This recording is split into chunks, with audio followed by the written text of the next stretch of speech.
শুভ নবরাত্রি শুভেচ্ছা রইল সবাইকে। সবাই ভালো থাকো, সুস্থ থাকো। তোমরা সবাই যেন আমার বাড়িতে নবরাত্রির পুজো চলছে। তো সকালবেলায় তাড়াতাড়ি পুজো করে ছেলেকে নিয়ে বেরিয়ে গেলাম আমি বাজারে, কারণ ছেলে প্রচণ্ড জেদ করছিল যে আমার জামা কাপড় কবে হবে, পুজো তো চলেই এলো। আর যেহেতু নবরাত্রির পুজো চলছে তার জন্য চলে এলাম মিষ্টির দোকানে কিছু মিষ্টি খেতে, কারণ অন্য কিছু তো ধরো খাওয়া যাবে না। তারপরে চলে এলাম বাজারে ভিটুতে বেনাচিটি। তো এত ভিড় দেখে আমার হাজব্যান্ড বলছে অসম্ভব, এখান থেকে তো কিছু কেনাই যাবে না।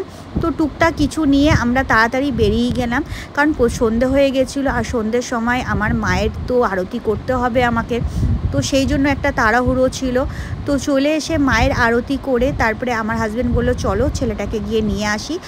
আর যেতে যেতে চলো ফুচকা নিয়ে নিই। যেখান থেকে আমরা ফুচকা নিই সেখানে বরাবরই নিরামিষ হয়, সেখানে একদমই কখনোই আঁশ হয় না। তো সেই জন্য মা বললো চলো নিয়ে আয় তাহলে একটু ফুচকা।